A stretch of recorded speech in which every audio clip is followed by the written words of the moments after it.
Welcome back to our study on the book of Romans. This is session 20. We were looking at that exhortation where it talked about an ornament of grace for your head and chains about thy neck and what those actually were talking about. And now I want to go to the chains part, and to do that we're going to go back into Israel's program. Are you rustling them up from outside? Oh good, I thought that the first session was so bad they all just left. Okay. In Daniel chapter 5, we're going to see this, and we're not going to take a lot of time with it, but here it is. Daniel 5:7, the king cried aloud to bring in the astrologers, the Chaldeans, the soothsayers, and the king spake and said to the wise men of Babylon, whosoever shall read this writing and show me the interpretation thereof shall be clothed with scarlet and have a chain of gold about his neck and shall be the third ruler in the kingdom. Now, there's that chain of gold about his neck, and that is indicative of promotion. You're already in that governmental system, but when you get a promotion, that chain indicates that. And so here we'll see the end result of that down in verse 29.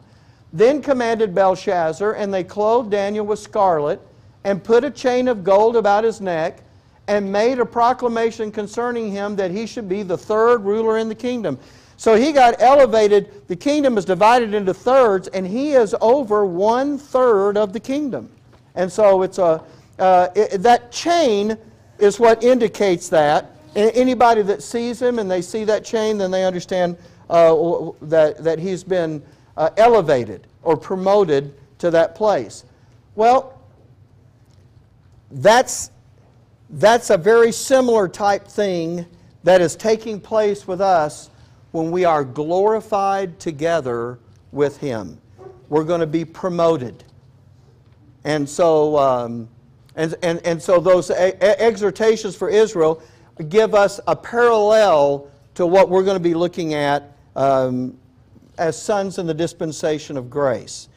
Well, all right, having said all that, it makes absolute perfect sense once the Father has come along and said that if we suffer with Him, we'll be glorified together with Christ. If we suffer with Christ, we'll be glorified together with Him. And it makes perfect sense to come along at that point then and tell us something about the business and our part in it. But before we do that, I have to make sure that what we've been talking about all these weeks, you really do have down in your mind. And so to do that, I'm going to introduce you to something that I have never talked about before. And that is, let me see how I can introduce this to you, because I know you don't have notes on this. But in Paul's epistles, I don't want to write here because I'm going to do something when I get ready to do this. You know what? Maybe I have it on the PowerPoint. In Paul's epistles, there are 6 categories of doctrine that are laid out from Romans to 2 Thessalonians. 6 categories of doctrine are sitting in these books, and then they're echoed in the pastoral epistles, which would be 1 Timothy to Philemon. They're echoed again in the pastoral epistles.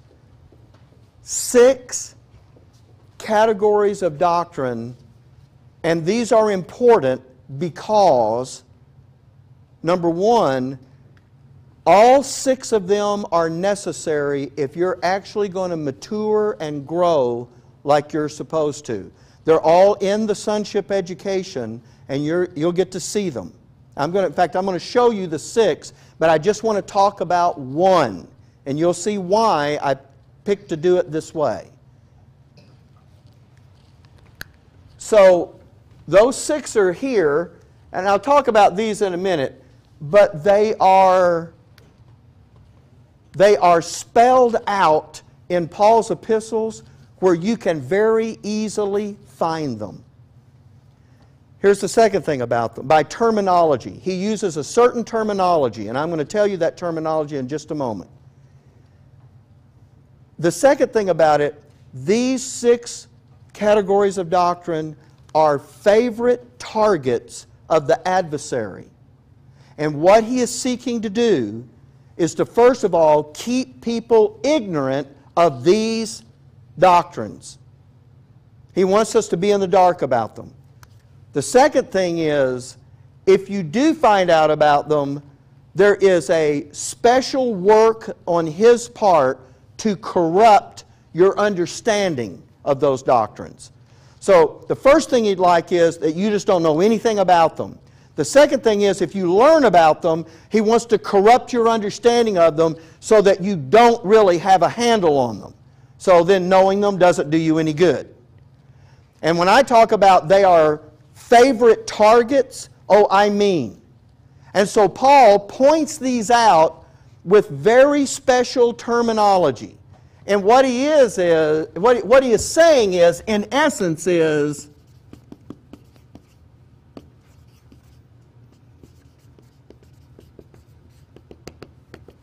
he'll use terminology that says, don't be ignorant of, and then he'll spell it out. And that doctrine, and I'm going to show you these, and when he is saying that, he's going to the trouble to say, it's almost like when you say to your kid, if you get one thing, get this. Right? Well, Paul is saying, don't be ignorant of this, or I would not have you to be. The terminology is all just like that. So let me kind of take you through.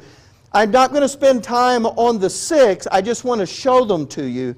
But what I am going to do is I'm going to take one of them. You'll see why. And we're going to spend some time on that one of them. And we're not going to get it finished today. We're going to be there again next week. And you'll see why when all of this unfolds. And I think not only is this a very interesting thing in the Word of God, but I just want to remind you again, the policy of evil is targeting these. So, in a sense, I guess you could say, these are battleground areas. And so because of that, here's what we're going to call them.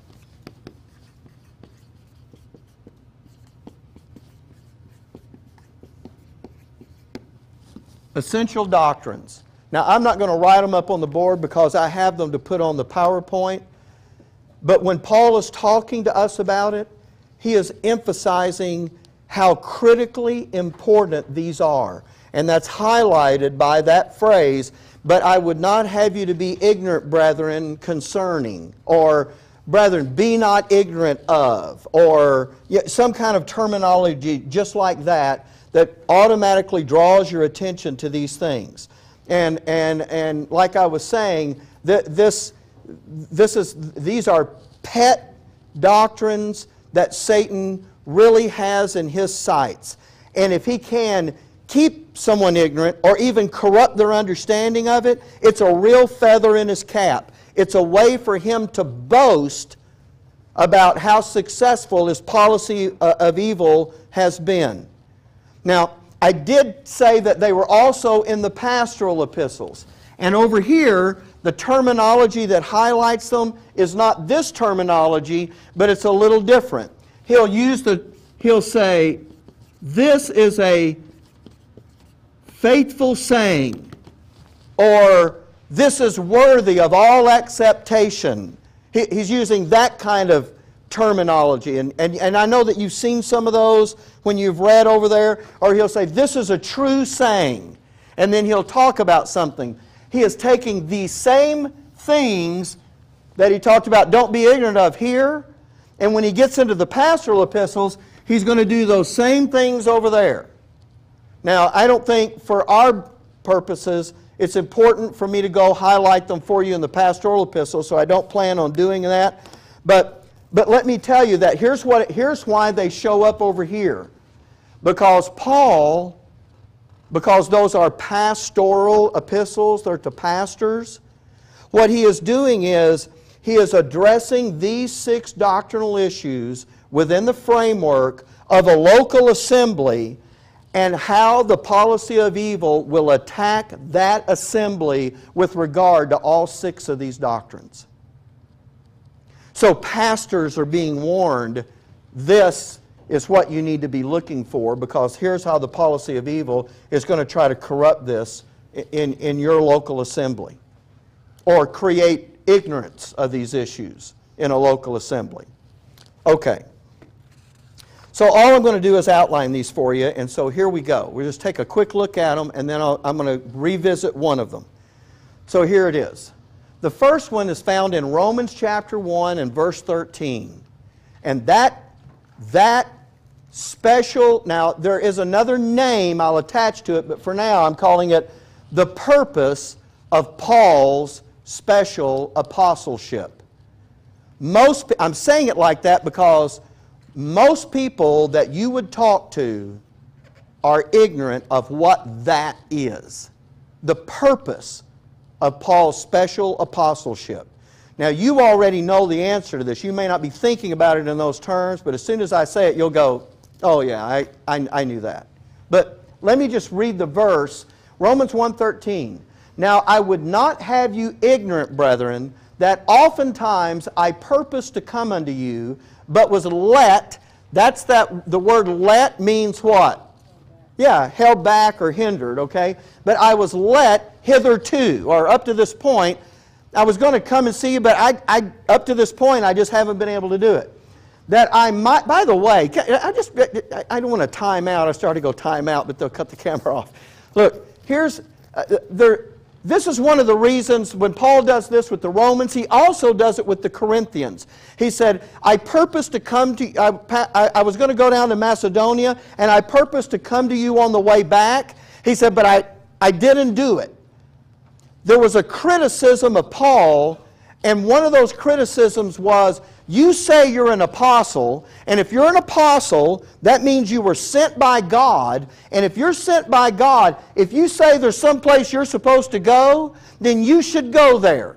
But because you didn't, it means you're just making it up, you're not a real apostle, you're not being led by God to where you're supposed to go. Well, you know what? They were right about all of it but one.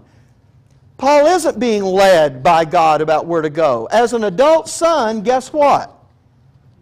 He has liberty to make a decision. In fact, he tells the Corinthians why he didn't come. He tells them, on the first time, he said, I was going to come. He said, but when I heard what you were doing, when I got there, I was going to be so rough on you, I decided it was better for you if I didn't come. So he was actually doing them a favor. And I imagine if anybody could rip you up, it would be Paul. But now here he is with the Romans, and he says, you know what? There was a lot of times, oftentimes I wanted to come to you. I just want to point that out. Paul's under liberty. God's not telling him where to go. Paul's not, okay, God, where do I go next? He's a son. He gets to decide. Okay. Now, I would not have you ignorant, brethren, that oftentimes I purposed to come unto you, but was let hitherto, that I might have some fruit among you also, even as among other Gentiles. I am debtor, both to the Greeks and to the barbarians, both to the wise and to the unwise. So, as much as in me is, I am ready to preach the gospel to you that are at Rome also. Now you're thinking, well, wait a minute. Are you telling me the essential doctrine is that he didn't want them to be ignorant of is that he was going to come and see them, but he didn't? That's not it. In order to look at, you have to look at this passage and look at the words that are being used. Oftentimes I purposed to come to you. Here's what you see when you see this terminology. Paul said, I wasn't just coming to visit, just have some fellowship. He was coming for what? A purpose. That's why this is the purpose of Paul's special apostleship. And I'm going to I will write this on the board because I'm not going to come back and visit this anymore. By the way, let's do it like this.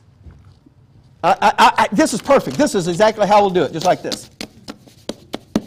I'm holding in my hands a letter from you're the church at Rome. Okay? You're the church at Rome. And guess what we get in the mail this week? A letter from Paul. Guess which letter this is? Romans. Yeah, it's Romans. So here it is. Now Paul says at the start of the letter, I wanted to come because, I wanted you guys, see verse 13, that I might have some fruit among you. I wanted some things to be produced in you, but I never can get over there.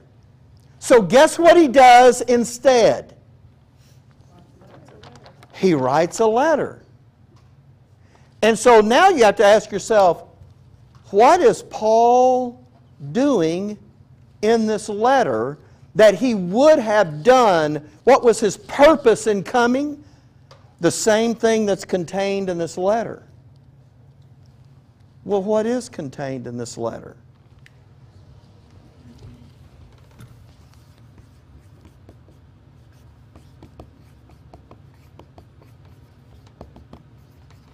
Godly edifying.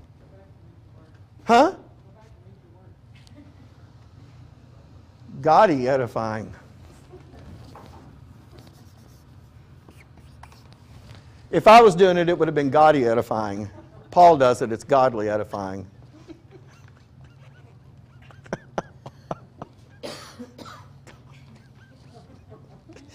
Oh, my mind now, it's going gaudy edifying. Okay, I don't know. All right. Isn't that what Romans is doing? Isn't this for our edification? And everything is out. Is sonship included in that? Well, you know what? And by the way, if you're being educated as a son, you're being educated to one day, what? Labor with your father. And isn't that a part of godliness? I mean, see how that all intertwines. So what is the purpose of Paul's special apostleship? Godly edification. Do you see? That's the purpose that he wanted to come and see them about. But when he couldn't get there, he said, I'm just going to go ahead and give it to you in a letter. And that's what this letter is about. Really, at the end, because you'll look at this and you'll go, man, we got educated as sons. We got introduced to our sanctification and our sonship, and now we got established, and we got oriented, and we got established, and now we're getting educated, and we get the 4 decision-making skills. That's what's contained there. So here's the thing I'm saying to you at this point. I'm not going to take this time with all the others. I'm just trying to show you, when you read these, you have to read with an eye to the words that are being used here. If people don't know by the way, how many people don't know that what the book of Romans is the start of your godly edification? I mean, almost everybody. How successful has the policy of evil been? It's been incredibly successful. And if you do find out about it, now what does the policy of evil seek to do? Corrupt that understanding so that you don't see it. You see, but you don't see it properly. And that's the goal. Okay, now we're going to kind of run through these because, now I am looking at the clock. Okay, here's the second one. Romans 11:25. And to put that into a nutshell, it's the dispensational change. Somebody tell me, if you're talking about a change in dispensation, what else do you, I don't have it up here, I'm going to read that in just a minute, but what else do you know is part and parcel of this that we always say is foundational to anybody getting it right? There you go. If you don't understand the dispensational change, you'll never see the need to rightly divide the word. All that's part of a package. Do you think the adversary has that as a hot button topic to keep people in the dark over? And then if they do find out about it, to corrupt their understanding of it. So here's what he says. For I would not, brethren, that ye should be ignorant. See how they use that terminology again? That you should be ignorant of this mystery. lest you should be wise in your own conceits. That blindness in part has happened to Israel until the fullness of the Gentiles be come in. Now I'm just going to spotlight that one verse. You can go back and read the context of that, and you'll see he's going to go on and on with this, and he's going to introduce that whole dispensational change. That's the foundation for understanding Paul's epistles are to you and about you, not Israel's epistles. Here's the third one. 1 Corinthians chapter 10 and verse 1. And this is about godly sanctification, not edification. That's what we had in Romans 1. That's what the book of Romans was doing. But when you get into 1 Corinthians 10:1, now he's going to bring up that third essential doctrine, and that's your godly sanctification. And look how he introduces this. If I had time to teach it to you, you would see it. But if you don't read carefully, of course I'm just giving you one verse, you need to read the whole, that whole connected passage. But look what he says. Moreover, brethren, I would not that you should be ignorant how that all of our fathers were under the cloud and all passed through the sea. Does anybody know what, just from that one verse, does anybody know what he's referring to? Yeah, talking about, what sea was he talking about? The Red Sea, right. What he's really talking about, by the way, where were they just before he parts that Red Sea and has them pass through there? Where were they? So you know what God did? He called them out of Egypt, right? For His own purpose. Guess what? That's what sanctification is being called apart for God's purpose. That's what He was doing with them. That's what's going to be explained there. But when you first read that, you just go like, oh, well, Paul just wanted us to remember about them crossing the Red Sea. Well, the issue is deeper than that, and when you read the context, you pick that up. Okay? Here's the next one. 2 Corinthians chapter 1 and verse 8. And this is the category of doctrine called sufferings. 2 Corinthians 1:8. For we would not, brethren, have you ignorant of our trouble which came to us in Asia, that we were pressed out of measure, above strength, insomuch that we despaired even of life. Now, again, I'm just giving you one verse, but here's what I'm going to tell you, and you've probably already guessed, this is the one we're going to come back and visit. Because if there is a category of doctrine that Paul says, I would not have you ignorant of, it is because the policy of evil takes the doctrine of suffering for this dispensation of grace and keeps people in the dark regarding it. And then if they do find out about it, he wants to corrupt that understanding so that it doesn't do you any good to have known. Here's the next one. 1 Thessalonians chapter 4, verse 13. And this one is about death, the rapture, or the blessed hope, and the Lord's day. Those three issues. And here's what he says in 1 Thessalonians 4:13. But I would not have you to be ignorant, brethren, concerning them which are asleep, that you sorrow not, even as others which have no hope. Now, he's going to continue on. Yes, there's more verses, just like for the others. There's more than just one verse here. But all I'm doing now is just running through them and showing you those. Did I give you all 6? No, it's just 5. I only gave you 5? Really?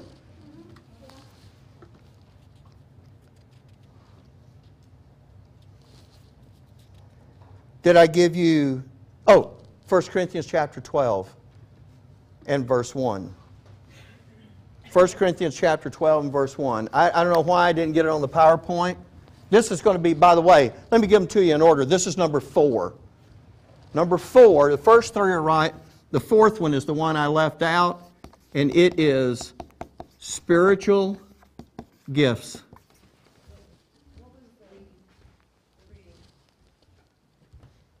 The reference to that? 1 Corinthians 12:1. And I'll read it for you. It's not the one we'll focus on, so it's on the PowerPoint, but I'll just read it to you. 1 Corinthians 12:1.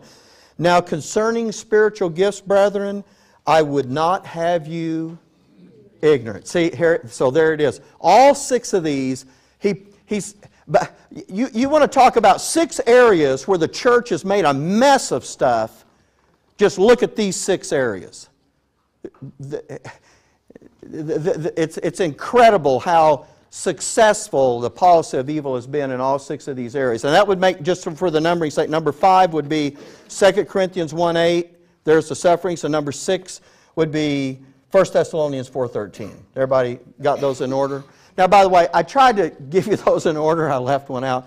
I tried to give you those in order because, as you would suspect, understanding the next essential doctrine depends to some degree on the things that you learned in the previous essential doctrine, right? So now guess what I'm about to do? Jump you to number 5. So you realize when we do this, all I'm going to do, we're going to miss some things that we won't get until we actually do get to that 2 Corinthians chapter 1, verse 8. That's the one we're after. So let me put that up because I want to be sure that I've got that in my mind. 2 Corinthians chapter 1, verse 8. You're already going to have 4 of these under your belt by the time you get there. By the way, doesn't it strike you as strange that all of these but one happen in the very first part of your education? Romans, and what goes with that? 1 and 2 Corinthians and Galatians.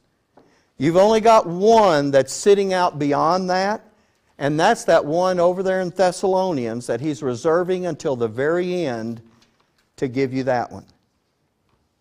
But I guess what I'm trying to feature here is all of those, you got to see how he used this. Brethren, I would not have you ignorant of. When he gets into the pastoral epistles, he'll go, this is a faithful saying, or this is a true saying, or this is a saying worthy of all acceptation. He's going to use that kind of terminology to point out these same issues over in the pastoral epistles. And the adversary is very interested in these 6 categories of doctrine. And it is to his advantage if he can keep us in the dark about them, and it's to his advantage if he can corrupt our understanding of them. And so the one we're going to focus on, and I'm going to go back to now, is number 5. And so to do this, I want to read the more full passage. So here we are in 2 Corinthians chapter 1, beginning in verse 3. Blessed be God, even the Father of our Lord Jesus Christ, the Father of mercies, and the God of all comfort, who comforteth us in all our tribulation, that we may be able to comfort them which are in any trouble by the comfort wherewith we ourselves are comforted of God.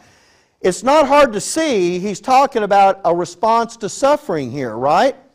All right, so we're going to keep reading. And rather we be afflicted, it is for your consolation and salvation, which is effectual. He's going to answer the question right here in the verse. Effectual how? In the enduring of the same sufferings which we also suffer. You know what Paul is saying? The very things I've been going through are, guess what? The things you're going to go through. And how are you going to get through them? By that doctrine effectually working to produce an endurance of those same sufferings. Paul says that's how I got through them. That's how you're going to get through them. That makes sense? All right. Verse 7. Or we can finish verse 6. Or rather we be comforted. It is for your consolation and salvation. And our hope of you is steadfast, knowing that as you are partakers of the sufferings, so shall you be also of the consolation. For we would not, brethren, have you ignorant of our trouble which came to us in Asia, that we were pressed out of measure, above strength, insomuch that we despaired even of life. But we had the sentence of death in ourselves, that we should not trust in ourselves, but in God which raiseth the dead, who delivered us from so great a death, and doth deliver, in whom we trust that He will yet deliver us. Now when he's talking, now we've talked about this deliver before, and I do want to talk about that, but I missed something a while ago, and I do want to go back and touch on it, but I don't want to go back on the PowerPoint. Can you just flip in your Bible to Romans chapter 1 and look at that first of those 6 issues? And I want you to notice with me verse 15. Romans chapter 1 and verse 15.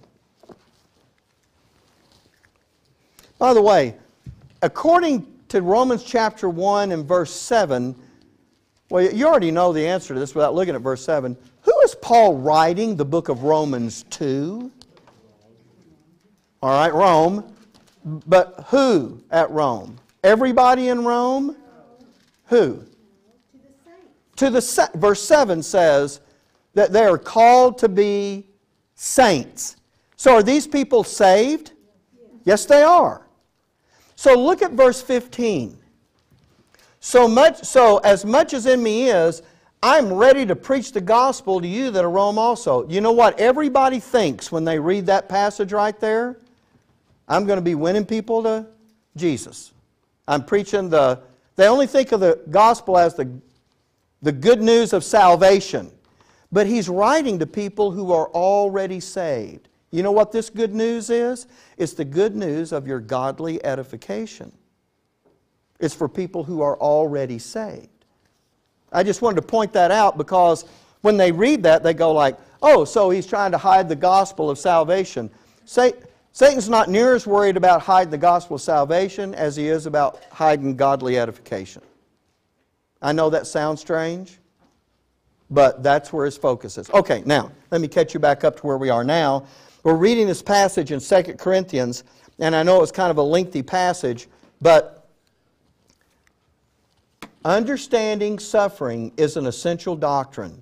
It is not only critically important to our Heavenly Father, but it is of special significance to the adversary, and it receives special attention from him. Paul is going to make the case in 2 Corinthians. He is going to make the case that we are supposed to look at suffering differently than Israel looked at suffering in their program. He's going to separate those two issues out. So let me just ask you a question. So if you're behind the policy of evil, what is it? It's designed to keep you in the dark, but other than that, what is it designed to do for those who do find out about suffering? In other words, what is the policy of evil? How is it going to corrupt someone's understanding? What would it do? All right? And how would it cause that confusion? By trying to get you to view suffering how? Yes, as Israel viewed suffering. And how did Israel view suffering? Yes, as a punishment. If Israel was doing the right thing, would they be enduring that suffering? No, they wouldn't. So to Israel, suffering is a good thing or a bad thing? That's a bad thing. Thing to be avoided, right? Paul is going to teach you to look at suffering the direct opposite way. So the policy of evil is going to be geared to get you back. You already know about suffering. What's this assembly going to be faced with? He's going to work to get you to look at suffering like Israel looked at it. Then it won't matter that you know about it, because you won't be viewing it according to the dispensation of grace. So as we go through this passage, and I do want us to look at a couple of things here, Paul has understood a couple of things. First of all, he is an example of all the things that can happen to us. It's almost like God said, okay, Paul, here's what I'm going to do. I'm going to put one of everything on you. Oh, thank you so much. So you know what? All the kinds of suffering that can be encountered, Paul goes through them all. You remember when the Trimbles were here a couple of weeks back? We went out to eat with them afterwards. They were on their way back home. And their 13-year-old daughter, we're sitting at the table and we're talking about the stuff. And she asked this question. She goes, does that have to be just physical suffering, or can it be another kind?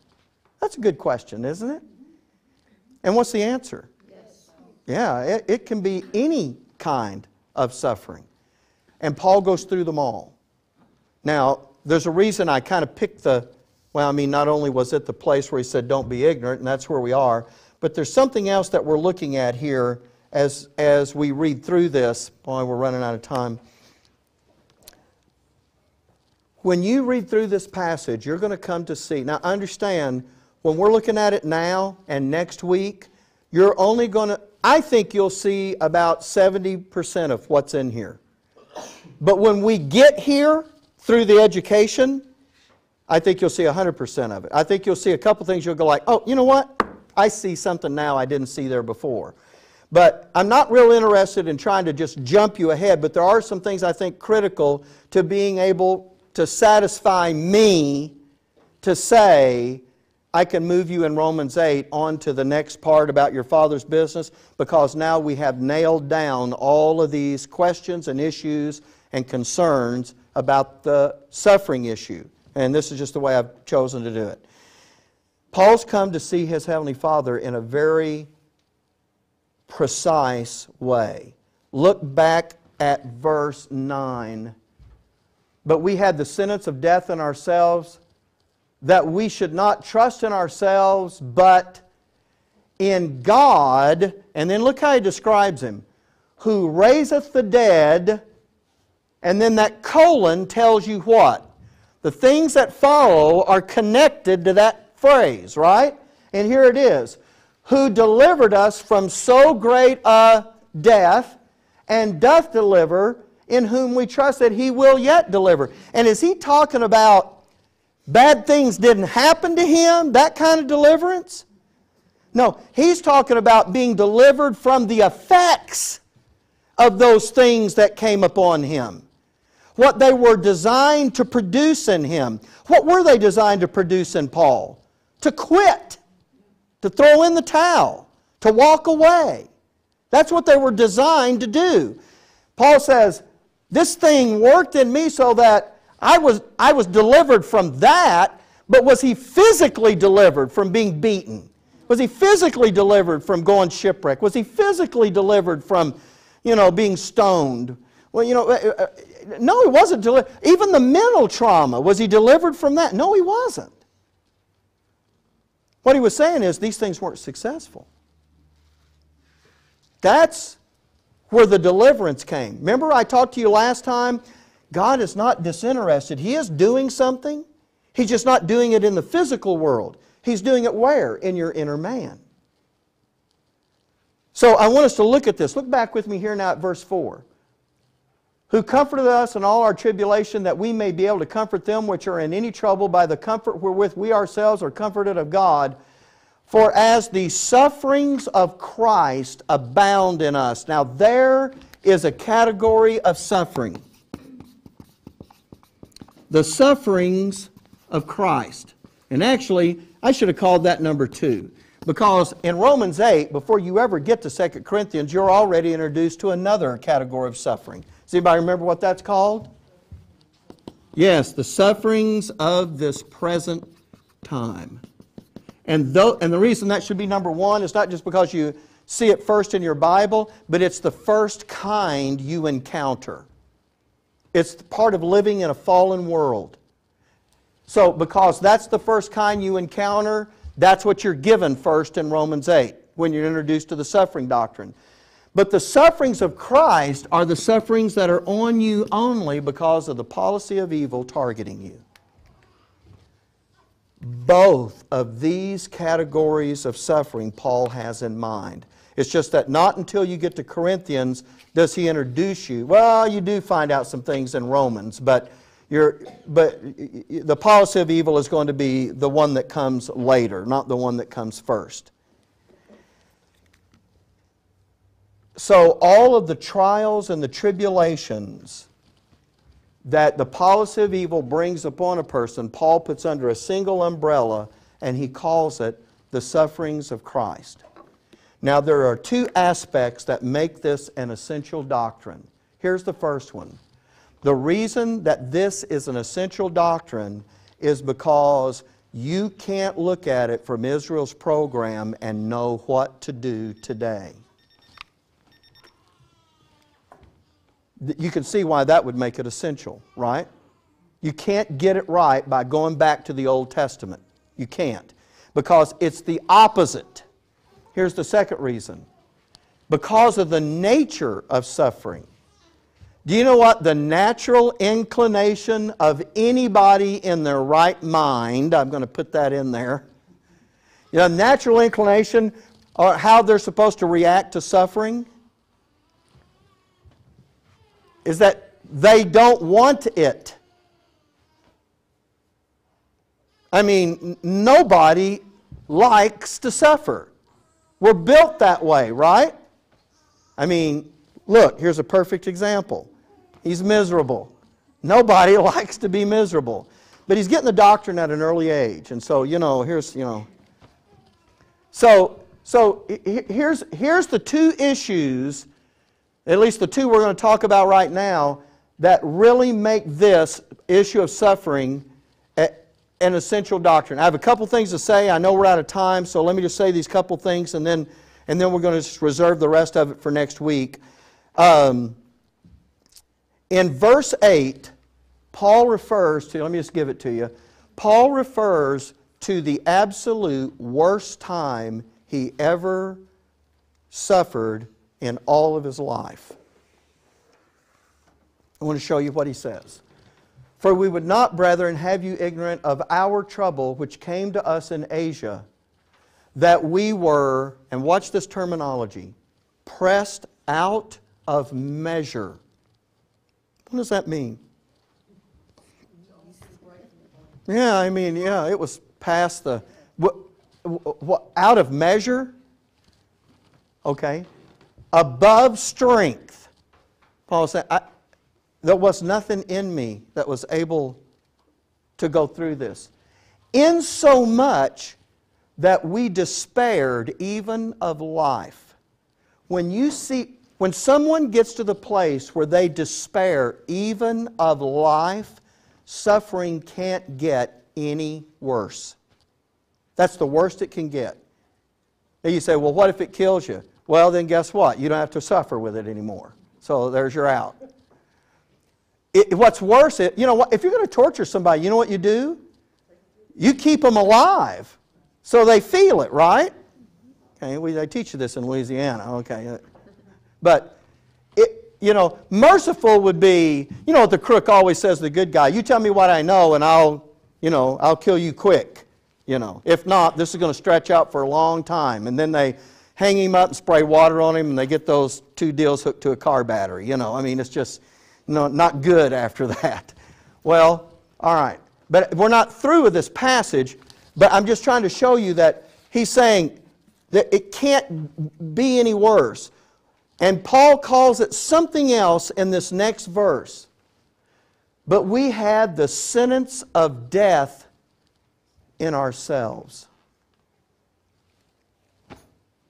Paul said there was something that happened to me in Asia that pressed me out of measure and above strength, insomuch that we despaired even of life. I didn't even want to keep living.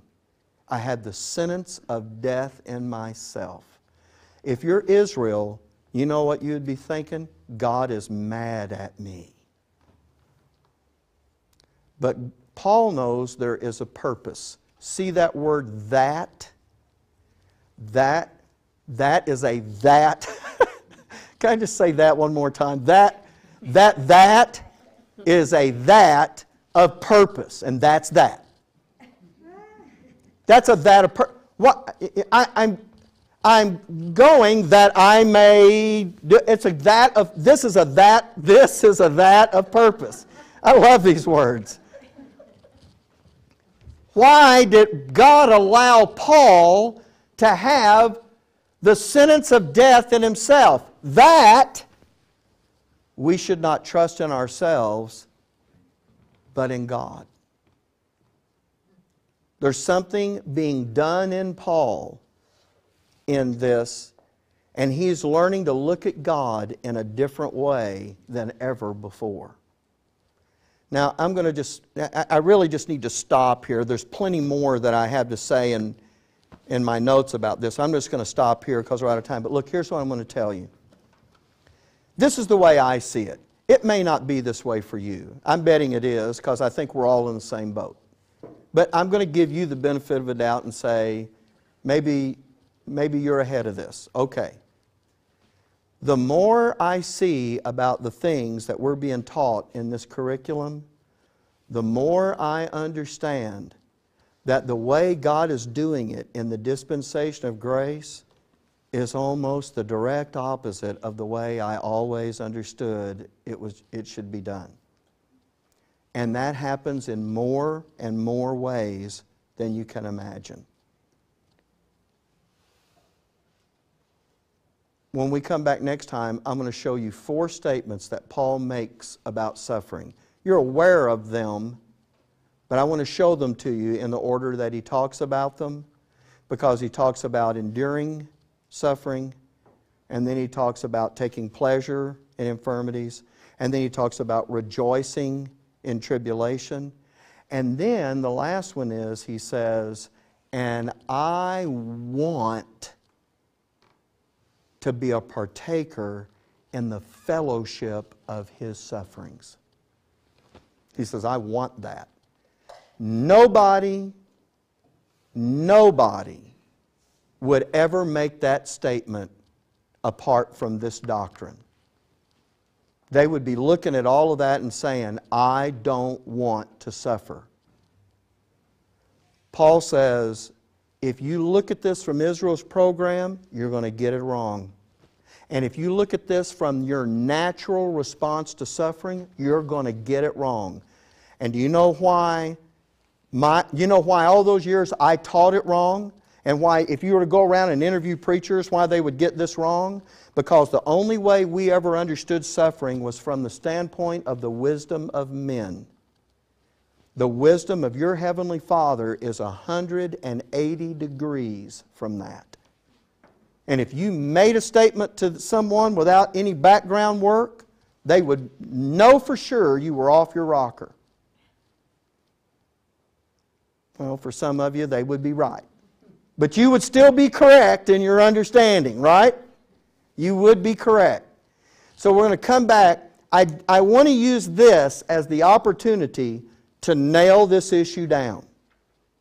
So when we move through this chapter, I don't have any question in my mind that I've said everything that, even in this survey way of doing it. No, we're not working through the doctrine of Corinthians. But at least you've got this total picture of what it is. And you begin to see this differently. By the way, I've said 2 things to you today that ought to already start that process going. You can't look at it like Israel did, and that's what the policy of evil wants you to do, and you can't look at it from the natural response of your flesh, because it wants to avoid it at all cost. That means what Paul's going to teach, and by the way, you know why that makes it a central doctrine? Because you would never know to do this unless you were taught it specifically. You have to be told about it. Oh, that's a wonderful